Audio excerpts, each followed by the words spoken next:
Sabda Pandita Ratu. Kali ini dalam episode ke-15 dengan judul Singasari.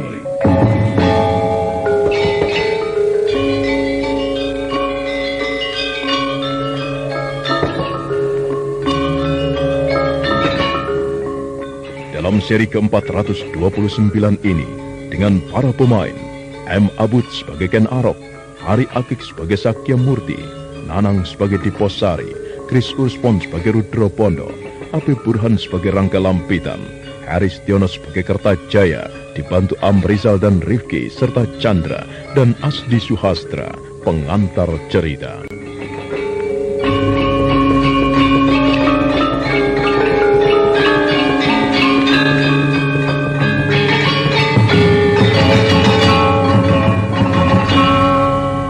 Pertempuran itu berlangsung dengan dahsyat, seolah-olah Tumenggung Murtiwandawa telah benar-benar menjelma menjadi Kumbakarna yang sedang bertempur dengan Hanuman yang memiliki ilmu kanuragan guna kasantikan yang juga sama tingginya. Sementara itu, manakala pertempuran itu tengah berlangsung dengan dahsyatnya, di dalam istana, Baginda Kertajaya memutuskan tetap tinggal di dalam istana. Dirinya menjadi gelisah. Seorang prajurit yang nampak melintas segera dipanggilnya. Hamba menghaturkan sembah Baginda. Aku terima sembahmu, prajurit. Baginda memanggil hamba. Apakah yang harus hamba kerjakan, Baginda? Prajurit. Iya, Baginda. Aku sudah tidak mendengar gemuruhnya peperangan, kecuali suara orang yang nampaknya berkelahi. Benarkah itu? Hamba tuanku. Lalu bagaimana dengan peperangan itu? Ceritakanlah kepadaku, prajurit. Ampun tuanku, sebaiknya hamba memanggil Senopati yang memimpin pengawalan istana pada saat ini, yang akan memberikan keterangan yang lebih jelas dari yang bisa hamba laporkan, tuanku. Aku mengerti apa yang ada di dalam perasaanmu, prajurit. Nampaknya kau takut. Aku memang pernah bertindak keterlaluan, membunuh seorang prajurit yang memberikan laporan yang tidak menyenangkanku. Disitulah letak kesalahan yang pernah aku perbuat, prajurit, yang membuatmu sekarang takut pula. Tetapi percayalah kepadaku, prajurit, bahwa pada saat ini aku telah melihat segala kekurangan yang pernah kuperbuat. Rupanya Hyang Batara Agung telah menghukumku, prajurit. Kau jangan takut, ceritakanlah kepadaku bagaimana dengan peperangan itu. Hamba tuanku, peperangan memang telah berakhir, tuanku. Dan siapa yang keluar sebagai pemenangnya? Kediri kalah, tuanku. Oh, telah aku duga. Memang demikianlah yang akan terjadi. Terima kasih, prajurit. Kau telah berbuat sebaik-baiknya. Tetapi, siapakah yang sedang berkelahi di sana itu? Teriakan-teriakannya sedemikian lantangnya hingga terdengar sampai kemari. Ken Arok, tuanku. Ken Arok? Ya. Lalu siapa yang menjadi lawannya? Gusti Tumenggung Murtiwandawa, tuanku. Mendadak, rona wajah Baginda Kertajaya berubah, seperti ada sesuatu yang menggerayangi permukaan hatinya. Prajurit itu melihat bagaimana Baginda berusaha mengendalikan gejolak di dalam dadanya sendiri. Dengan pandangan yang sepertinya tidak percaya menatap prajurit di depannya. Benarkah apa yang kau katakan, prajurit? Yang bertempur itu adalah Tumenggung Murtiwandawa? Hamba tuanku, demikianlah sebenarnya. Murtiwandawa, Jagadewa Batara. Apa yang dilakukan itu adalah untuk membela Kediri, membela negerinya, bukan membela aku. Murtiwandawa, kau benar. Apa yang kau lakukan itu benar, tidak ada gunanya kau membela aku. Tidak ada gunanya membela Kertajaya.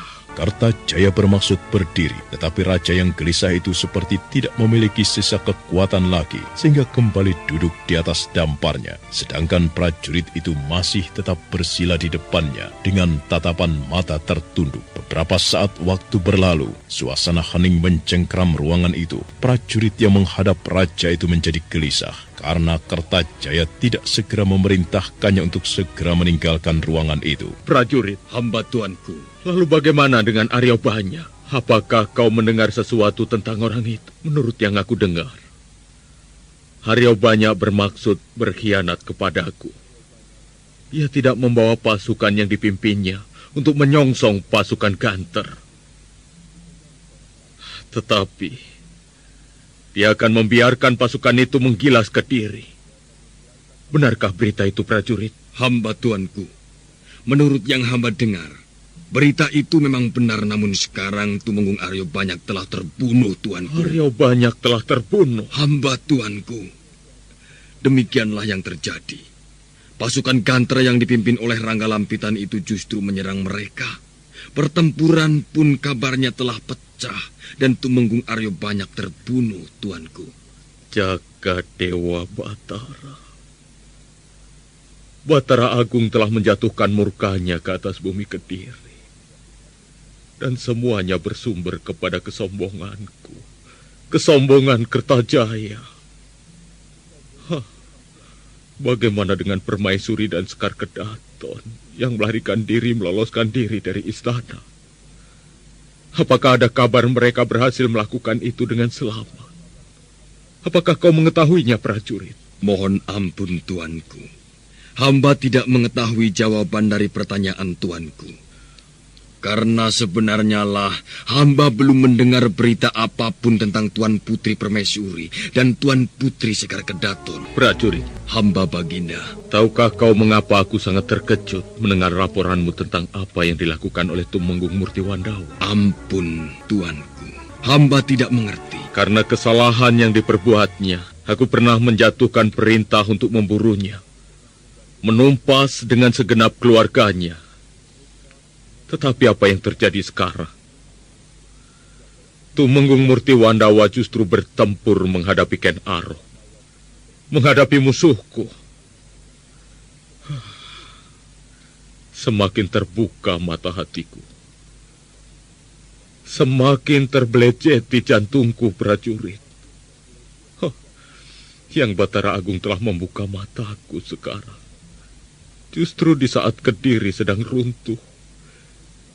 Di saat Sandiakala Ning Kediri, kesombongan Kertajaya, keangkuhannya runtuh.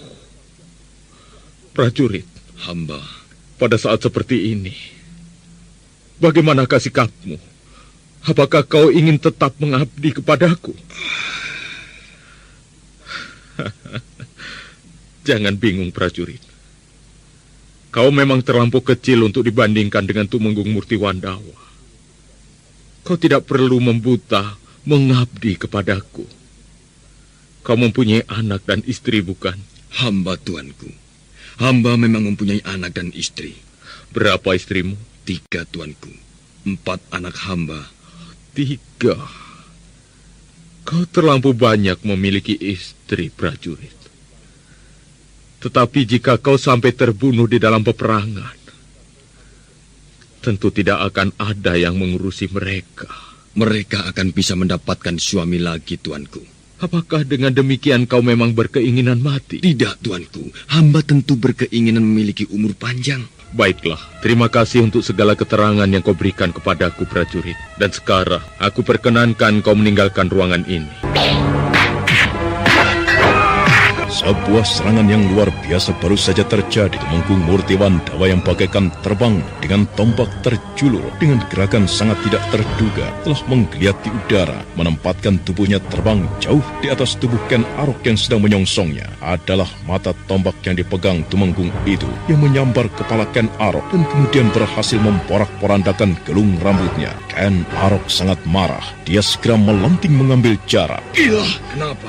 Paman hampir saja menebas kepalaku. Gelung kelingmu telah mudar, Ken Arok. Gila. Selanjutnya, kepalamu yang akan kukail, Ken Arok. Aku tidak telaten dengan pertempuran ini, Paman. Lalu apa maumu? Jika kita terus bertempur dengan cara yang seperti ini, maka dalam waktu 10 hari pertempuran ini belum tentu selesai. Mari kita akhiri dengan benturan Aji Pamungkas, supaya cepat kelihatan hasilnya. Jika aku harus mati di tangan Paman Murtiwandawa, maka segeralah mati. Sebaliknya, jika Paman Temenggung yang memenangkan perang tanding ini, Paman boleh mengangkat diri menjadi raja di Kediri. Sayang sekali, aku tidak berminat. Berminat atau tidak, mari kita mengadu Aji Pamungkas. Baik, aku akan layani keinginanmu. Sebenarnya lah, jantung semua yang menyaksikan peristiwa itu berdebar-debar. Semua mata bagaikan melotot, tidak ingin kehilangan peristiwa yang tentu sangat luar biasa. Dalam pada itu, perempuan yang mengenakan ikat kepala di kening dan berdandan seperti lelaki dan tidak menarik perhatian itu nampak berkomat-kamit mengucapkan sesuatu yang hanya dimengerti oleh dirinya sendiri. Tanpa setahu siapapun, perempuan tua itu dengan cara yang hanya diketahuinya sendiri mengendalikan Tumenggung Murtiwandawa, dan Ken Arok telah berjalan mundur. Dia kemudian mengaum.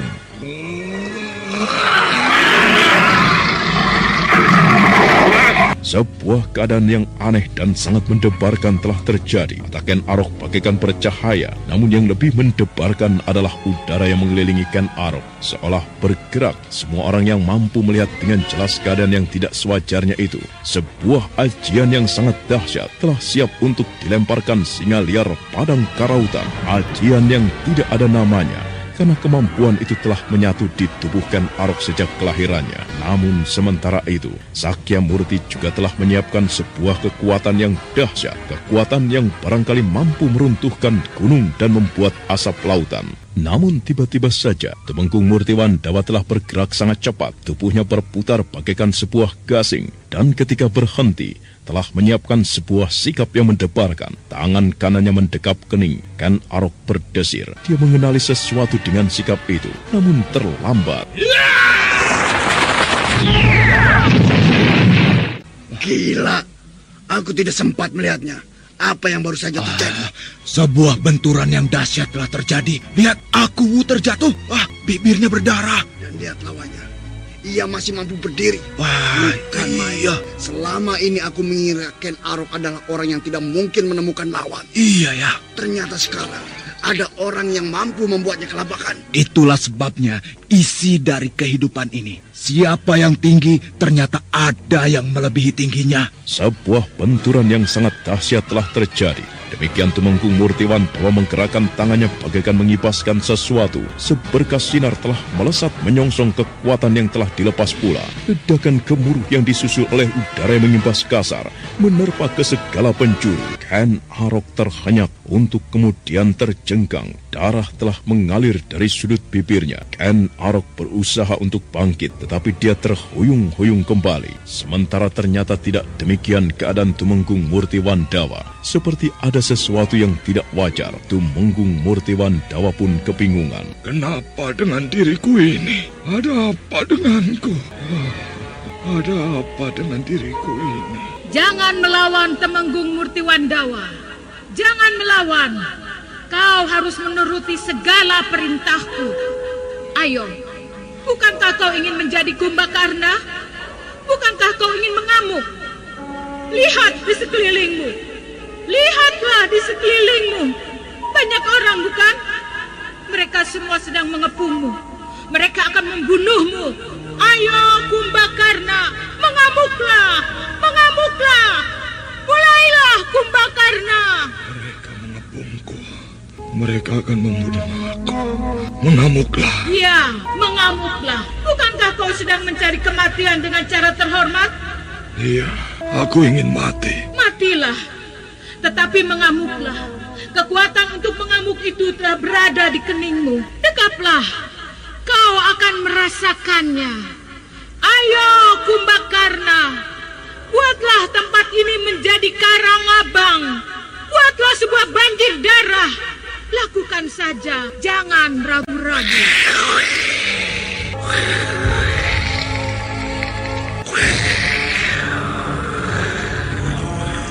Ayo, majulah kalian semuanya. Ayo, majulah kalian semuanya. Siapa yang ingin mati, mendekatlah. Mendekat kepadaku. Aku remukkan kepalamu. Bagaikan raksasa yang sedang melakukan triwikrama, Tumenggung Murtiwandawa menggeram. Orang-orang yang mengepung menjadi ngeri. Tapi yang lebih terkejut lagi adalah Ken Arok, singa liar padang karautan yang telah berhasil menguasai diri lagi itu. Setelah benturan ajiannya, terbelalak memandang kening Tumenggung Murtiwandawa. Uma Durga para Bandari. Gila, tanda aneh berwarna merah itu menunjukkan bahwa Paman Murtiwandawa berada di dalam pengaruhnya. Wah, pantas. Ia telah menjadi raksasa mengerikan. Kekuatannya bagaikan kekuatan iblis yang baru saja naik dari dasar neraka. Ayo, Maju kalian semuanya. Maju. Paman Murtiwandawa. Sadar Paman telah dikuasai Durga. Paman. Panturan aji pamungkas antara Ken Arok dan Tumenggung Murtiwandawa berlangsung dengan sangat dahsyat. Ken Arok terpental dan mulutnya mengalirkan darah segar. Tetapi oleh ketahanan tubuhnya yang luar biasa, Ken Arok mampu segera bangkit kembali. Namun demikian, yang lebih mengejutkan Ken Arok adalah keadaan Tumenggung Murtiwandawa. Pada kening orang itu nampak sebuah noktah kemerah-merahan. Maju kalian semuanya. Ayo majulah, hadapi aku. Aku antarkan kematian kalian untuk menjadi santapan para hantu penghuni dasar neraka. Ayo, majulah kalian semuanya. Paman, tunggu. Di kening Paman ada sebuah tanda merah. Paman telah dikuasai Durga. Kau sedang bicara apa, anak muda? Paman Murtiwandawa, Paman telah dikuasai Durga. Paman melakukan semua ini di luar kesadaran Paman. Cobalah Paman renungkan hal itu. Usahakan Paman menguasai diri. Paman, sadarlah. Paman telah dikuasai Durga. Paman Murtiwandawa harus menguasai diri. Kalian semua telah mengepungku. Kalian semua tentu akan membunuhku. Ayo, kalian semua telah mengepungku. Kalian tentu akan membunuhku. Apa kalian pikir aku akan takut menghadapi kalian? Ayo, maju. Majulah kalian semuanya. Paman, sadarlah. Paman, sadarlah. Paman tengah tidak menyadari keadaan. Paman harus menguasai diri.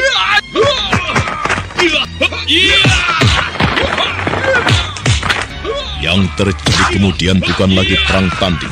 Karena Sakyamurti tidak hanya menyerang Ken Arok, tetapi serangannya juga ditujukan pada prajurit yang mengepungnya, sehingga mereka kemudian ikut menyerang. Pertempuran yang kemudian terjadi seolah demikian banyak orang tengah mengepung dan memburu seekor harimau. Tetapi harimau itu bukan sembarang harimau, bukan harimau yang mudah dilumpuhkan, tetapi bahkan telah meminta banyak korban. Korban-korban kemudian berjatuhan. Setiap sambaran tombak Tumenggung Murtiwandawa selalu berarti maut bagi korbannya.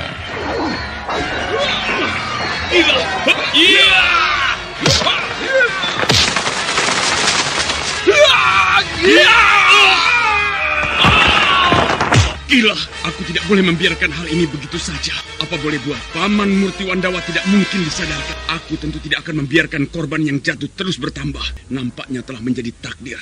Orang itu akan mati dengan cara seperti ini. Aku tidak boleh merasa ragu-ragu. Aku harus melumpuhkannya.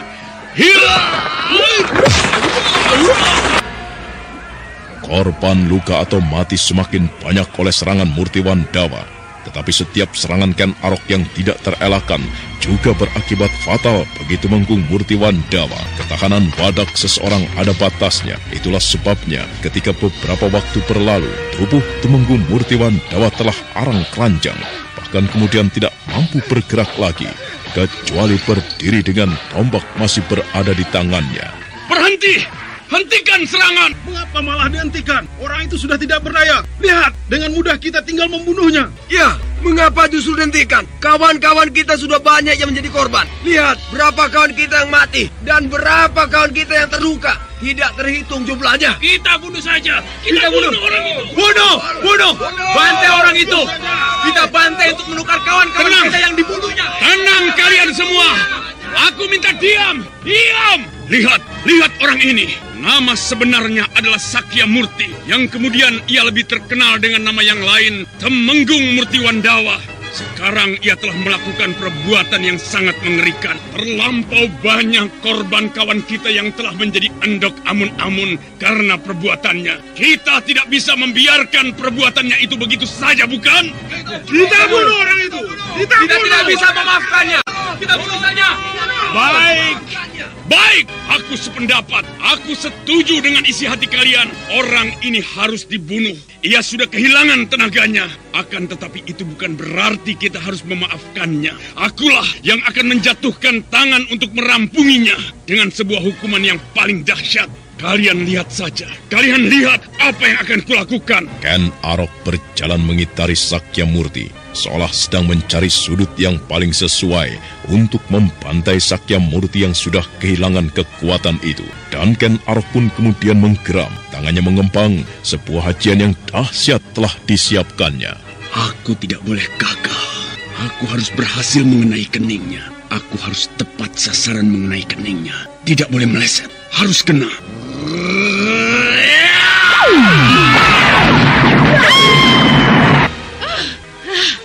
Keparat kau Ken Arok, keparat kau berdebah. Laknat setan kau Ken Arok. Setan alas kau Ken Arok. Sebuah kenyataan sangat mengejutkan. Orang-orang yang menyaksikan terpana. Mereka terperanjat ketika menyaksikan serangan itu ternyata tidak ditujukan kepada Tumenggung Murtiwandawa, tapi pada seseorang yang berada di antara penonton.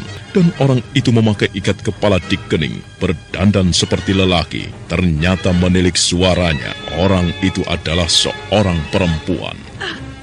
Kok jadi begini? Ada apa ya? Aku sendiri tidak tahu. Mengapa justru aku menyerang seorang perempuan? Siapa pula perempuan itu?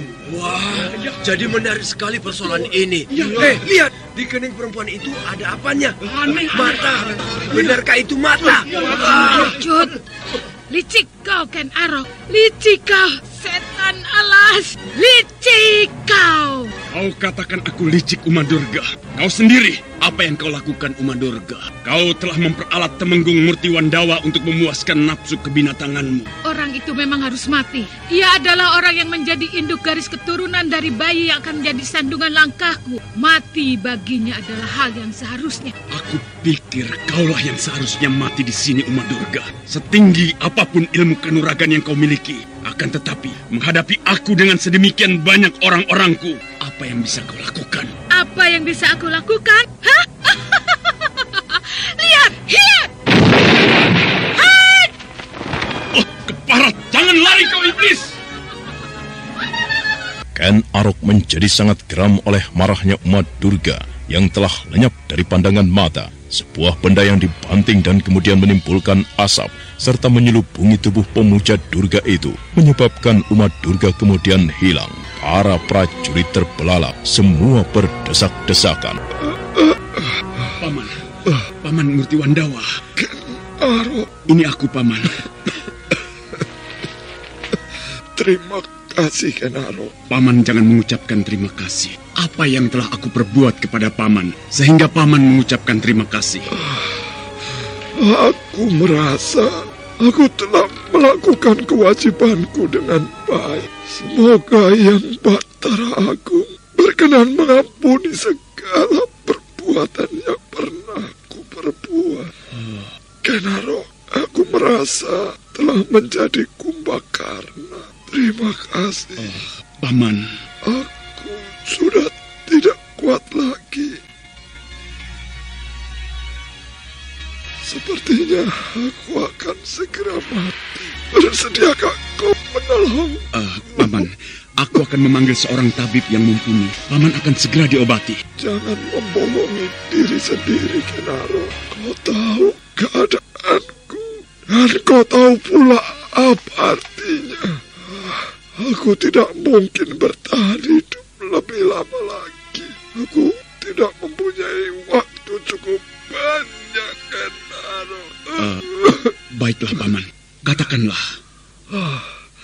Temui istriku serta anakku Warapalupi. Ceritakan apa yang telah aku alami. Aku telah mendalui pergi menghadap Hyang Batara Agung. Kemudian Kameswara, katakan kepada Kameswara dan Pinaka, aku minta maaf. Aku bukan ayah yang baik. Aku telah menyia-nyiakan mereka. Ya, aku buang ketika masih bayi. Karena aku mengira ia lahir dari buah serong yang dilakukan oleh istriku. Ternyata wajahnya yang sangat mirip aku menjawab semuanya. Ya, benar anak kandungku. Kemudian Pinaka Swasti Ratu. Aku benar-benar iblis yang paling terkutuk. Aku telah memperkosa seorang gadis calon istri adikku sendiri. Perempuan itu kemudian hamil dan melahirkan bayi. Dia, Pinaka, belum sempurna dalam aku berbuat terkutuk. Aku bahkan telah membunuh Galuh Urang, adikku sendiri, yang telah membesarkan Pinaka. Pinaka tidak akan mengampuni aku. Katakan kepadanya, Ken Arok, aku telah menebus semua perbuatan biadab itu dengan kematian. Ken Arok. Paman. Nafas itu telah terhenti. Sakyamurti atau Tumenggung Murtiwandawa telah pergi untuk selamanya. Kepalanya terkulai di pangkuan Ken Arok. Ada sebuah desir yang menggerataki dada Ken Arok yang menyebabkannya untuk beberapa saat lamanya Ken Arok termangu. Suasana pun kemudian menjadi hening. Paman Murtiwandawa, Paman Sakyamurti, Paman. Dia sudah pergi, Ken Arok. Yang Batara Agung telah berkenan memanggilnya dengan sebuah cara yang terhormat. Uma Durga keparat iblis. Aku tidak akan mengampunimu, Uma. Kau tidak mempunyai tempat untuk lahir dan hidup kembali di dunia ini. Kau tidak akan lepas dari tangan Ken Arok kemanapun kau bersembunyi. Paman Murtiwandawa, tidurlah Paman dengan tenang. Aku akan membalaskan apa yang telah kau alami, Paman. Aku berjanji, Paman, perempuan pemuja Batari Durga itu tidak akan mendapatkan tempat di dunia ini. Percayalah, Paman. Ken Arok, sudahlah. Biarlah para prajurit akan mengurusi jasadnya. Ia layak mendapatkan penghormatan Kakang Rangga Lampitan. Ia seorang prajurit sejati. Tumenggung Murtiwandawa bukan orang sembarangan. Kita harus menyelenggarakan penghormatan kepadanya. Kematiannya harus diantarkan dengan puja dan puji, serta doa para Brahmana dan para suci. Aku menghendaki jasad Paman Tumenggung Murtiwandawa diperabukan. Kau bisa memerintahkannya kepada para prajurit. Ken Arok kemudian berdiri, menebarkan pandangan matanya menyapu kepada semua orang yang seperti tumpah ruah di alun-alun itu. Suasana hening, tidak ada seorang pun yang bersuara. Semuanya seperti sepakat menunggu Ken Arok berbicara. Kalian semuanya melihat seorang Tumenggung bernama Murtiwandawa telah mati.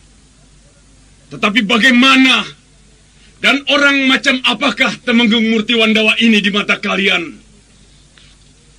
Ia telah membunuh banyak orang. Korban berjatuhan tidak terbilang jumlahnya di antara kita.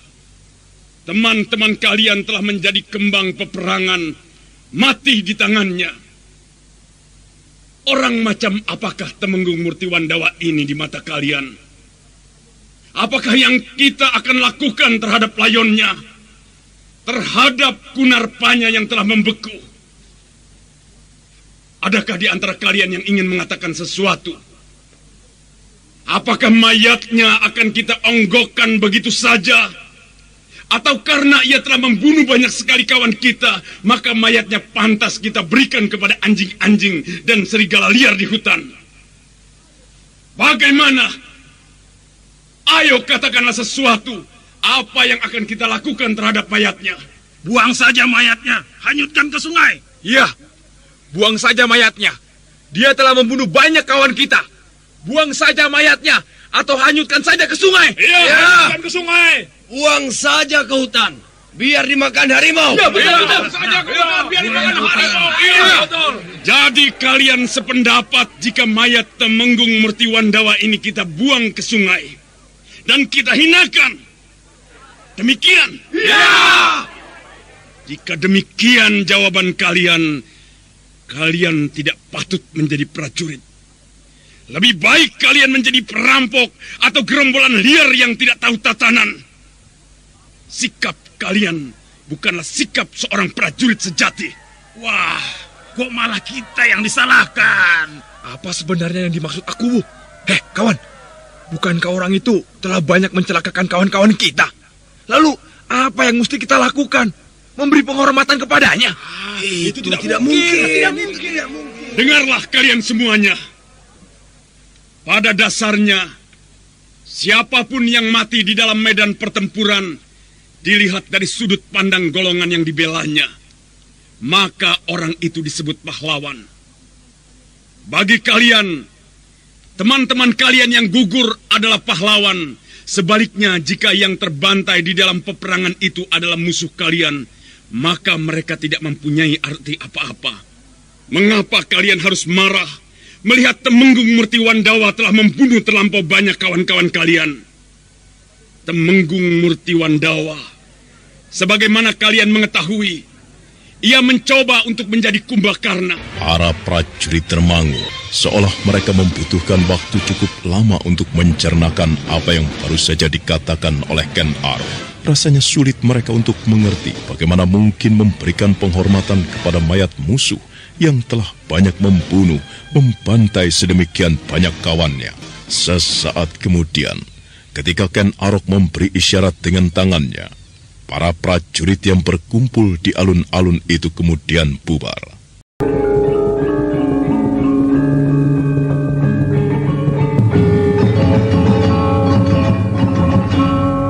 Para prajurit termangu, seolah mereka membutuhkan waktu cukup lama untuk mencernakan apa yang baru saja dikatakan oleh Ken Arok. Rasanya sulit mereka untuk mengerti bagaimana mungkin memberikan penghormatan kepada mayat musuh yang telah banyak membunuh, membantai sedemikian banyak kawan mereka. Sesaat kemudian, ketika Ken Arok memberi isyarat dengan tangannya, para prajurit yang berkumpul di alun-alun itu pun kemudian bubar. Sebuah pekerjaan yang maha berat baru saja kita selesaikan, Kakang Ranggalampitan. Apakah bukan sebaliknya, Ken Arok? Ini baru sebuah awal dari sebuah babakan baru, yang kapan akhirnya, kapan ujungnya, kita tidak tahu. Benar, akan tetapi apakah Kakang Ranggalampitan akan mengatakan peperangan ini bukan peperangan yang melelahkan, peperangan yang membawa beban sangat beratnya? Aku rasakan itu, Ken Arok. Babakan berikutnya, kita harus menemui Baginda Kertajaya. Benar, Baginda masih berada di istana. Akan tetapi sebelumnya, Kakang Ranggalampitan, adakah sesuatu yang ingin kau ceritakan? Bagaimana dengan pasukanmu? Pasukanku telah berhasil menggilas pasukan yang dipimpin oleh Aryo Banyak. Bahkan Aryo Banyak sendiri mati di tanganku. Sekelompok kecil keluarga raja yang terdiri dari Permaisuri, Sekar Kedaton, dan beberapa kerabatnya yang bermaksud meloloskan diri telah berhasil kutawan. Bagus sekali. Namun demikian sebaiknya Kakang Ranggalampitan memerintahkan agar mereka tidak mengalami perlakuan buruk dalam bentuk apapun. Telah aku perintahkan hal semacam itu, Ken Arok. Pertempuran telah berakhir. Akan tetapi masih banyak hal yang harus dilakukan. Para korban harus mendapatkan perawatan sebagaimana mestinya. Ketertiban harus dipulihkan kembali. Kakang Diposari. Bagaimana, Ken Arok? Kau tentunya mengerti apa yang aku kehendaki, bukan? Ken Arok, aku telah memanggil pimpinan kelompok masing-masing. Dan apa yang kau kehendaki telah tersalur melalui pimpinan kelompok, dan kau tidak perlu memikirkan hal itu, Ken Arok. Terima kasih. Sekarang biarlah aku menemui Baginda Kertajaya. Biarlah hanya Kakang Ranggalampitan yang menemani aku. Maka demikianlah terjadi kesibukan yang luar biasa di mana-mana. Para pimpinan kelompok prajurit sibuk memberikan pengarahan serta pengendalian atas apa yang harus dikerjakan. Korban-korban yang terluka dirawat tidak melihat apakah dia kawan ataupun lawan. Sedangkan yang terbunuh di dalam medan peperangan juga mendapatkan perlakuan yang seharusnya didapatkan. Namun demikian, masih belum ada rumah-rumah yang berani membuka pintu, kecuali hanya beberapa saja. Dan Ken Arok yang disertai Ranggalampitan telah melangkah ke gerbang istana. Seorang senopati yang memimpin pasukan khusus pengawal istana menyongsongnya. Menilik tanda pangkat yang kau miliki. Seorang senopati. Siapa namamu? Nama saya Kuda Ninggar, Tuan. Kuda Ninggar. Sebuah nama yang terdengar bagus dan berkesan manis sekali. Tahukah kau, siapakah orang yang berada di sebelahku ini, Kuda Ninggar? Saya tidak tahu, Tuan. Rupanya meski kau seorang senopati, namun sempit sekali wawasanmu, Kuda Ninggar. Orang ini adalah bekas seorang yang memiliki jabatan penting di Kediri, namun kemudian memilih meninggalkan Kediri karena ada sesuatu yang tidak sesuai dengan isi hatinya. Namanya tentu kau pernah mendengar, Ranggalampitan. Tuan Ranggalampitan. Maaf, Tuan. Saya tidak mengenal Tuan. Jika Tuan Ranggalampitan, pimpinan Ganter yang telah memenangkan perang ini tidak berkenan memaafkanmu, kau tentu dihukum mati. Kau bisa saja, Ken Arok. Dan kau tahu, Senopati Kudaninggar, siapa orang ini? Tuan baru saja menyebut namanya Ken Arok. Namun sebenarnya saya memang telah mengetahui bahwa Tuan yang masih muda ini bernama Ken Arok. Apakah jabatanku kalau kau memang merasa mengenal Ken Arok? Tuan adalah Aku Tumapel yang baru, yang telah menggantikan Aku Tunggul Ametung yang terbunuh. Pengetahuanmu tentang Ken Arok ternyata cukup luas. Nah, jika kau mengetahui lebih banyak, lalu siapakah yang membunuh Tunggul Ametung? Menurut kabar, yang membunuh adalah Kebo Ijo. Wawasanmu cukup luas. Kau pantas menjadi telik sandi dan baru saja menyusup ke Tumapel sehingga kau mengetahui semua itu. Akan tetapi, apa yang kau ketahui itu bagiku tidak benar, Senopati Kudaninggar. Sebut sekali lagi, apakah jabatanku? Tuan adalah Aku Tumapel. Kali lagi kau sebut aku. Lalu apa artinya aku dan pasukanku yang segelar sepapan yang telah berhasil menghancurkan Kediri menjadi serpihan debu ini? Kertajaya bukan lagi raja. Akulah yang sekarang telah menjadi raja di tanah ini, yang namanya bukan lagi Kediri. Itulah aku, Senopati Kudaninggar. Sekarang aku ingin bertemu Kertajaya. Sampaikan hal itu kepadanya. Baik Tuan, saya akan sampaikan. Senopati Kudaninggar yang beberapa saat sempat dibuat kebingungan oleh sikap Ken Arok itu, segera mempersilahkan Ken Arok dan Rangga Lampitan menunggu di ruang sebo bagian dalam. Senopati Kudaninggar mendahului menghadap Kertajaya. Senopati Kudaninggar membuka pintu perlahan, dan dengan langkah jongkok dia mendekati rajanya, dan kemudian menghaturkan sembah. Dengan takjim dia kemudian duduk bersila. Dan beberapa saat dia menunggu, tetapi Kertajaya belum juga bertanya. Pandangan raja itu kosong, tertuju pada dinding. Hamba menghadap tuanku. Kau Senopati Kudaninggar. Hamba tuanku. Hamba menghaturkan sembah. Aku terima sembahmu, Senopati Kudaninggar. Akan tetapi, kapan kau berada di ruangan ini, kau tiba-tiba telah duduk di situ. Ampun, tuanku. Rupanya tuanku sedang melamun, sehingga tuanku tidak melihat hamba yang menghadap. Ada apa? Ken Arok, Aku Tumapel, dan Rangga Lampitan, pimpinan pemberontak dari Ganter itu mengajukan permohonan untuk menghadap. Ulangi kalimatmu itu, Senopati Kudaninggar. Ken Arok, Aku Tumapel, dan Rangga Lampitan, pimpinan pemberontak dari Ganter, mengajukan permohonan untuk menghadap tuanku. Tidak salahkah kalimatmu itu, Kudaninggar? Mereka yang memenangkan peperangan yang baru terjadi, mereka mengajukan permohonan untuk menghadap kepadaku. Apakah bukan sebaliknya, Kudaninggar? Mereka memanggilku. Kau kebingungan, Senopati Kudaninggar? Ayo, berkatalah sejujurnya. Ampun tuanku, hamba barangkali bodoh. Akan tetapi hamba berpendapat Ken Arok, Aku Tumapel, dan Rangga Lampitan, pimpinan Ganter, yang ingin bertemu dengan baginda itu, hamba artikan sebagai mengajukan permohonan untuk menghadap. Baiklah, aku akan keluar untuk menemui mereka. Lalu di mana mereka sekarang? Di ruang sebo dalam, tuanku. Kudaninggar, bantulah aku. Tuntun tanganku. Aku terlampau letih untuk berjalan. Aku sendiri tidak tahu kemana kekuatanku sehingga untuk berjalan aku tidak mampu. Marilah tuanku, hamba akan menuntun tuanku. Setelah sebelumnya menghaturkan sembah, Senopati Kudaninggar kemudian bangkit dan berdiri, bermaksud menuntun Kertajaya untuk dibawa ke ruang sebo dalam. Tetapi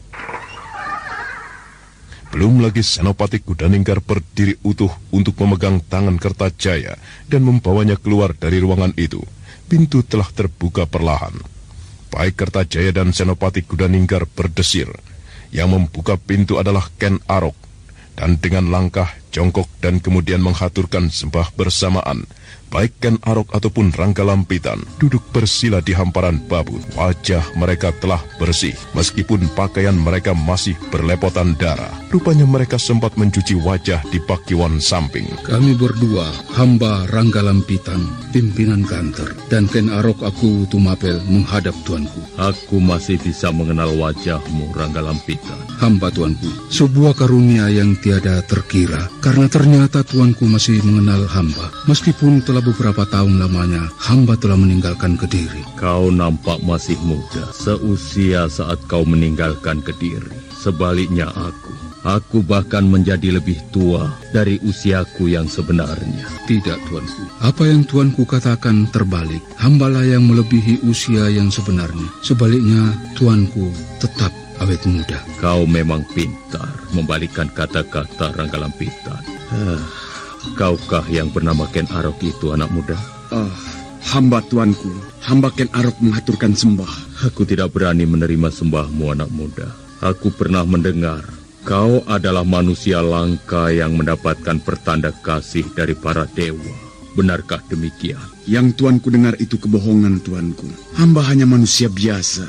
Hamba Ken Arok tidak lebih dan tidak kurang. Ken Arok yang bergelar singa liar dari padang Karautan, yang telah mencuri hati gadis kelangenanku, Ken Uma. Benarkah demikian, anak muda? Bukankah kau melakukan hal yang aku katakan itu, anak muda? Hamba tuanku, sebenarnya lah hamba yang telah menyelamatkan Ken Umang dari ancaman kematian yang akan dilakukan oleh seorang senopati Kediri. Gadis itu telah melakukan tindakan mata-mata demi kepentingan Ganter. Bukankah demikian, Ken Arok? Bukankah demikian, Ranggalampitan? Hamba tuanku, sebenarnya lah hamba yang telah mengirimkan Ken Umang menyusup ke dalam istana Kediri untuk menyadap segala macam keterangan penting demi kepentingan Ganter. Kau memang pelut, Ranggalampitan. Hamba mohon ampun, tuanku, karena hamba telah melakukan hal yang tidak tuanku senangi. Bukankah kau telah mengirimkan seorang gadis yang aku senangi, Ranggalampitan? Aku bahkan nyaris mengangkat Ken Umang untuk menjadi Garwa Ampera, salah seorang selir kelangenanku. Baiklah, kalian datang tentu tidak untuk membicarakan hal yang remeh-remeh seperti ini, bukan? Sekarang, katakan apa yang kalian kehendaki.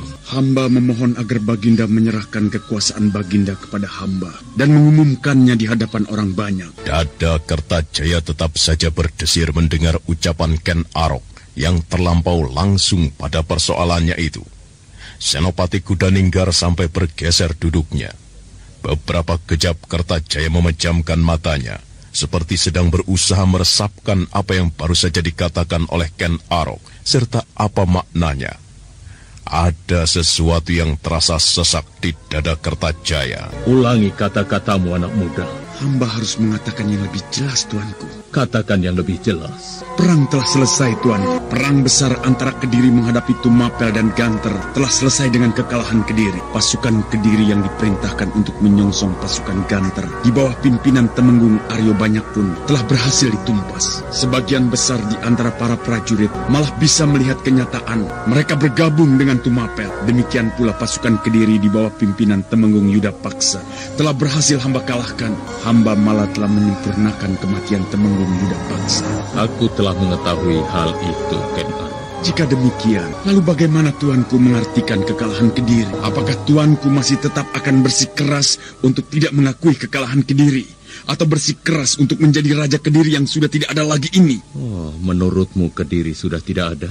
Hamba, tuanku, hamba menginginkan berdirinya sebuah negeri baru. Bukan lagi Kediri yang terlampau banyak menyimpan masalah karena perbuatan tuanku sendiri. Jika hamba masih menggunakan nama Kediri, maka sama halnya hamba tetap menyimpan kekeliruan yang pernah dilakukan oleh Kediri. Sebuah negeri yang hamba kehendaki adalah negeri yang baru, yang sama sekali, yang tentu saja tidak lagi menyimpan permasalahan yang pernah menjadi penyakit di zaman Kediri. Lalu menurutmu, apa yang harus aku lakukan? Sebagaimana yang hamba sampaikan, tuanku harus memberikan sesorah kepada kaula yang akan segera dikumpulkan di alun-alun. Di tempat itu, tuanku mengumumkan berakhirnya pemerintahan Kediri dan menyerahkan kekuasaan kepada hamba. Tuanku harus memerintahkan kepada segenap kaula untuk mengakui hamba sebagai raja yang baru. Dan dengan demikian, tuanku harus memerintahkan kepada para kaula untuk tunduk kepada hamba, raja yang baru yang akan bertindak adil dan bijak. Kau boleh lakukan apapun yang kau kehendaki, Ken Arok. Bahkan seandainya kau bermaksud membunuhku sekalipun, aku tidak akan takut. Akan tetapi, jangan harap aku bersedia kau permalukan di hadapan rakyatku. Hamba tidak bermaksud mempermalukan tuanku. Tuanku akan memberikan sesorah dan pengumuman penyerahan kekuasaan itu kepada hamba dengan cara yang sangat terhormat. Tidak, bagiku. Aku merasa tetap kau permalukan. Bagaimana jika hamba memaksa tuanku? Tuanku juga tidak akan mampu mengelak. Lebih baik tuanku melakukan dengan sukarela. Kematian Tumenggung Murtiwandawa, kematian segenap prajuritku yang berjatuhan terlampau banyak di medan peperangan, tidak ada artinya jika kemudian aku menuruti keinginanmu. Kematian Tumenggung Murtiwandawa itu sendiri telah memberikan sebuah pelajaran yang sangat berharga kepadaku. Pelajaran tentang bagaimana seharusnya aku mengambil sikap. Aku tidak bersedia menuruti keinginanmu, Ken Arok. Terserah apapun yang akan kau lakukan kepadaku. Kau bunuh sekalipun, silakan. Baiklah, aku hormati sikap tuanku itu. Akan tetapi bagaimana jika hamba akan menggunakan cara lain? Misalnya cerita tentang permaisuri tuanku, serta Sekar Kedaton yang mencoba melarikan diri dari istana Kediri. Berubah rona wajah Baginda Kertajaya mendengar apa yang diucapkan oleh Ken Arok. Baginda tertegun dan kemudian menghela napas panjang serta mengangguk-angguk pendek. Dengan tatapan tegar, Ken Arok memandang langsung ke arah Raja Kediri terakhir itu. Benarkah apa yang kau katakan itu? Hamba yang telah menangkap rombongan kecil yang berusaha meloloskan diri dari istana itu, tuanku. Terdapat Tuan Putri Permaisuri, Tuan Putri Sekar Kedaton, dan beberapa kerabat keraton yang dipimpin oleh Tumenggung Mancasasra. Dan bagaimana perlakuanmu terhadap mereka? Mereka mendapat perlakuan yang baik, tuanku. Mereka sekarang berada dalam sebuah perlindungan yang kuat. Akan tetapi perlakuan terhadap mereka juga sangat tergantung dengan bagaimana sikap Baginda sendiri. Sebutanmu adalah singa liar dari Padang Karauta. Perbuatanmu ternyata bagaikan seekor singa yang sebenarnya, Ken Arok. Bukankah kau juga merampok? Aku pernah mendengar laporan mengenai sepak terjangmu. Sepak terjang seorang perampok berkuda putih. Perampok budiman yang dipuja-puja dan dipuji sebagai pahlawan. Hamba, tuanku. Memang hambalah yang melakukan hal itu. Karena didorong oleh rasa kasihan terhadap nasib rakyat kecil yang terabaikan. Sementara Baginda di istana makan enak, hidup senang dengan dikelilingi oleh perempuan-perempuan cantik untuk mengumbar nafsu tuanku. Tuanku sedemikian sibuknya dengan kesenangan sehingga tuanku lupa dengan nasib rakyat jelata. Dan apa yang tuanku lakukan itu tentu saja dicontoh oleh para orang yang dekat dengan tuanku, para pejabat, mulai dari Temenggung bahkan hingga sampai para prajurit. Kau pintar mengambil hati rakyat, Ken Arok. Kau pintar mengumpulkan dan memupuk pengaruh. Rupanya kau memang telah menyiapkan diri untuk menjadi raja yang baru. Jauh-jauh hari sebelumnya. Bagaimana dengan permintaan hamba itu, tuanku? Bagaimana kalau aku tetap bersikukuh dengan pendirianku, Ken Arok? Aku tetap tidak bersedia memenuhi keinginanmu.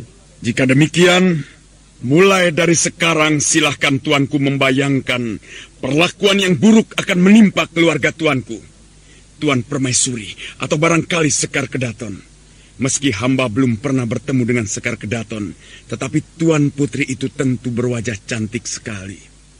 Dan biasanya wajah yang cantik mengundang minat siapapun untuk menggerayanginya. Dan jika hal itu dilakukan orang, maka sebuah hal yang jauh mengerikan daripada kematian akan dialami oleh Tuan Putri.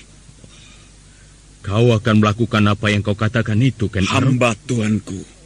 Hamba akan melakukannya. Kau memang keparat, Ken Arok. Untuk yang sekali ini tuanku berani mengumpati hamba. Hamba maafkan. Akan tetapi tidak untuk berikutnya. Gemetar dada Kertajaya. Selama hidupnya dan seingatnya tidak ada yang berani berbuat demikian di hadapannya. Namun ketika Kertajaya kemudian menyadari keadaan yang sedang dihadapinya, raja yang kehilangan mahkota itu terpaksa harus menguasai diri. Bagaimana tuanku?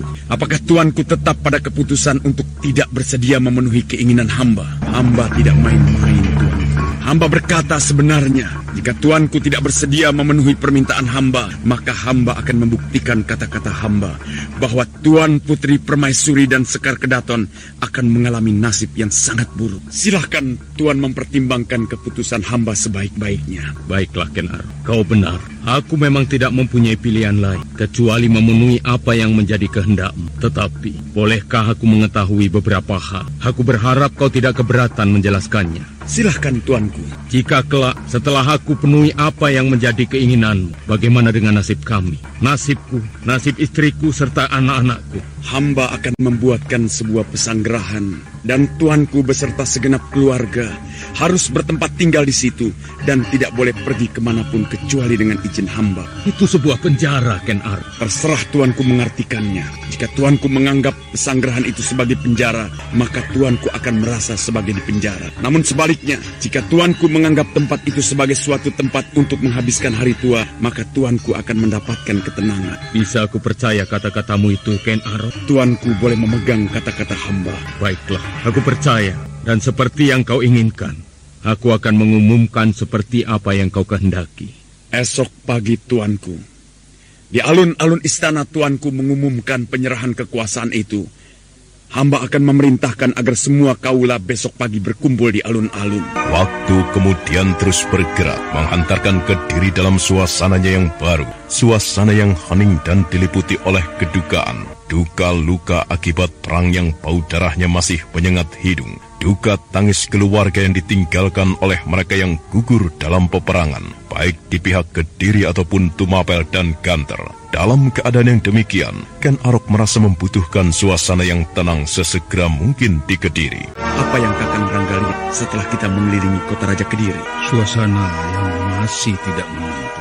Bayangan rasa takut rakyat kecil. Mereka mengira kita akan menjarah, merampok. Kesan itulah yang harus segera dihapus. Rakyat Kediri, terutama penduduk kota raja ini harus diyakini bahwa pemerintahan yang baru dan menggantikan Kertajaya adalah pemerintahan yang justru memikirkan rakyat. Bagaimana menurut Kakang Rangga Lampitan? Aku sependapat dengan apa yang kau katakan, Ken Arok. Aku membutuhkan suasana yang tenang di Kediri. Para kaula tentunya harus tenang. Sumber ketidaktenangan selama ini adalah prajurit. Mereka sebagai orang yang bersenjata tentu akan menumbuhkan kesan menakutkan, seolah mereka bisa berbuat seenaknya dengan senjatanya itu. Nampaknya kita harus menjatuhkan perintah kepada prajurit kita masing-masing untuk bersikap sebaik-baiknya kepada penduduk, bersikap ramah dan ngayomi. Penduduk harus dilindungi dan diperlakukan sebaik-baiknya. Dengan demikian, dengan keikhlasan mereka akan membantu kita untuk segera memulihkan keadaan setelah perang ini. Perlu dijaga pula kemungkinan adanya prajurit yang sikapnya tidak terkendali, yang akan sangat merugikan citra prajurit Tumapel dan Ganter. Maka demikian, perintah itu pun turun melalui saluran dari para senopati, pimpinan kelompok, hingga ke prajurit terendah. Sikap para prajurit yang tidak menakutkan dan ramah menumbuhkan rasa tenang dan ayem di hati kaula. Keadaan itu pun kemudian menjalar melalui ketok tular atau dari mulut ke mulut. Hingga kemudian ketika saat matahari terbenam, sudah banyak rakyat kecil yang keluar dari rumahnya, menyalakan oncor, ikut membantu kesibukan para prajurit. Dari mana saja kok, Kiai? Sudah tahu keadaan genting seperti ini, masih juga keluyuran kok ini. Kalau sampai terjadi apa-apa denganmu, bagaimana coba? Aku baru saja dari rumah Nyai Marto. Ingin mengetahui kabar mengenai anak lelakinya yang gugur di medan peperangan itu benar atau tidak. Lalu bagaimana? Ternyata benar, Nyai. Kasihan. Dulu suaminya mati gara-gara tertimpa pohon kelapa tempatnya berteduh. Gara-gara ada angin kencang yang menyebabkan pohon itu roboh. Sekarang anak lelakinya, satu-satunya anak lelaki yang dimilikinya, gugur pula di peperangan. Kasihan Nyai Marto, perempuan itu hanya sebatang kara. Kalau kasihan mau dikawin. Bos, kamu ini ngomong apa, Nyai? Nah iya, kalau kasihan mau dikawin sana, supaya tidak sebatang kara. Nyai, kamu itu kalau ngomong mbok sinampin deleng wayah, melihat keadaan. Sekarang ini keadaannya bagaimana? Negara sedang kisruh, sedang dalam keadaan perang. Masa dalam keadaan seperti ini aku mempunyai niat seperti yang kau cemburukan seperti itu? Nyebut toh, Nyai, nyebut. Ya sudah, rembukan sama kamu itu memang tidak ada gunanya. Modalmu hanya ngeyel, salmong atau asal ngomong. Daripada ngeladeni kamu malam-malam begini, mbok lebih baik aku pergi ke alun-alun saja sekarang. Ke alun-alun kok ini mau apa, Kiai? Ingin disate perutmu atau bagaimana? Aku akan membantu para prajurit di alun-alun, membantu merawat yang luka-luka. Jelek-jelek aku ini ya dukun. Itu namanya sama saja dengan kutuk marani sunduk, Kiai. Sama saja dengan bunuh diri. Dibabat perutmu oleh para prajurit Tumapel, dadi bangke kok, Kiai. Kalau perutku mau dibabat ya sudah dari tadi, Nyai. Sudah dari tadi? Iya, aku tadi juga dari alun-alun. Banyak orang yang menonton di sana. Bahkan ikut membantu para prajurit Tumapel dan yang lain merawat yang luka. Apa prajurit Tumapel itu tidak galak, toh, Kiai? Wah, kalau di medan peperangan mereka galak. Tetapi kalau perang telah selesai, mereka sudah tidak galak lagi, Nyai. Bahkan sangat ramah. Sangat berbeda dengan para prajurit Kediri sendiri. Sudah, aku mau ke sana lagi. Loh, lah aku sendiri di rumah. Ya lebih baik kau ikut. Wong edan, aku ikut bagaimana? Kau bisa membantu memasak di dapur umum, Nyai. Menyiapkan makanan. Untuk orang-orang Tumapel dan Ganter yang baru saja ngobrak-abrik kota raja ini. Jangan memandang Tumapel, jangan memandang Kediri, jangan memandang Ganter atau siapapun. Sekarang ini banyak yang terluka. Bahkan banyak mayat-mayat yang belum terkuburkan karena kesanggupan untuk menggali tanah kurang. Kalau bermaksud membantu mereka yang kesusahan, sekarang saatnya, Nyai, sekarang. Barangkali dengan menyumbangkan tenagamu ikut memasak. Kalau urusan masak, aku ini jagonya, Kiai. Akan tetapi, aku merasa takut. Tidak perlu takut, Nyai. Ada aku, suamimu yang akan melindungimu. Yang ngayomi kamu. Siapapun tidak akan ada yang berani menjamahmu. Kalau ada, aku di sampingmu. Lagi pula siapa yang akan berniat menjamahmu? Tubuhmu jelek dan gendut seperti itu. Perintah Ken Arok diterjemahkan sebaik-baiknya oleh para prajurit. Sikap mereka yang ramah melahirkan simpati. Banyak warga yang kemudian membantu dengan sukarela, mulai dari menyumbangkan bahan makanan ke bagian dapur umum, membantu menggali lubang untuk mengubur korban, membantu merawat korban dengan tidak pandang bulu serta berbagai pekerjaan yang lain. Namun tidak sedikit pula yang melihat akhir dari peperangan itu dengan dendam yang berkobar, terutama mereka yang mempunyai kesetiaan tinggi terhadap Kertajaya. Aku tidak senang dengan pemandangan seperti itu. Lihat. Ya, aku sudah melihatnya. Seorang pamanku yang usianya sebaya denganku. Mulai tadi siang sudah tidak mungkin aku ketemukan lagi. Aku melihat mayatnya ada di antara mayat-mayat yang dikuburkan. Kemudian seorang saudara sepupuku yang usianya masih muda. Masa depannya mestinya masih sangat panjang. Juga tidak mungkin akan bertemu lagi denganku. Mati, ia mati. Dan semuanya itu adalah karena perbuatan orang-orang Tumapel keparat itu. Aku tidak akan mampu melupakan perbuatan mereka. Aku tidak mungkin melupakannya. Kau belum seberapa. Keluargamu yang mati hanya paman dan adik sepupumu. Sedangkan aku, ayahku yang sudah tua, yang kesasar di medan peperangan, dibunuh. Benar-benar berdebah laknat orang-orang Tumapel. Mereka akan menjarah Kediri. Itu sudah jelas. Mereka akan merampok dan menguras harta kekayaan Kediri. Juga menjamah gadis-gadisnya untuk memuas nafsu. Kau pikir aku akan bisa ikhlas melihat keadaan seperti itu? Tidak. Aku tidak ikhlas. Dan yang membuat kepalaku meledak, lihat orang-orang itu. Apa yang mereka lakukan itu? Orang-orang kita justru keluar rumah dan membantu orang-orang Tumapel. Memuakan, memalukan, menjijikkan. Ingin sekali aku menemui mereka dan menampari mulut-mulutnya. Aku mempunyai sebuah keinginan yang barangkali jika kita bisa melakukannya akan bisa memuaskan hati kita. Bagaimana? Andai kata aku mampu membunuh seorang prajurit Tumapel atau Ganter, aku akan merasa puas. Aku akan menganggap dendamku telah terbayar. Jika aku membalas kepada Ken Arok atau para senopatinya, tidak mungkin. Kita ini hanya laron, binatang kecil menghadapi api. Bagaimana? Kau berani? Adakah sesuatu yang ingin kau bicarakan, Rudra Bondo? Ada, Kakang. Dan menurutku, hal yang sangat penting. Soal apa? Perang telah selesai. Kediri akhirnya telah berhasil dirobohkan. Selama ini seolah-olah inilah yang memang menjadi tujuan kita, merobohkan Kediri. Kau seharusnya mengatakan, setelah Kediri berhasil diruntuhkan, justru menjadi sebuah awal dari babak baru. Babak seperti apakah itu? Apakah akan lebih baik dari Kediri, atau malah lebih buruk dari Kediri? Kita tidak tahu. Sebelum aku berpikir soal itu, aku justru ingin bertanya, bagaimana dengan kita? Ken Arok sudah jelas, ia menghendaki jabatan tertinggi di sebuah negeri yang baru ini. Tetapi bagaimana dengan kita? Apakah tidak wajar jika di dalam hatiku tumbuh sebuah kecurigaan? Setelah semuanya selesai, kita akan disingkirkan. Ken Arok tidak akan melakukan hal itu. Ia tidak akan berani, kecuali jika ia menghendaki pertumpahan darah yang lebih mengerikan lagi. Ingat bahwa aku memiliki pasukan segelar sepapan. Kakang Rangga Lampitan, aku percaya akan hal itu. Akan tetapi Kakang harus ingat bahwa yang kita hadapi adalah Ken Arok, orang yang menyimpan sejuta muslihat buruk di dalam otaknya. Jangan kau cemaskan soal itu, Rudra Bondo.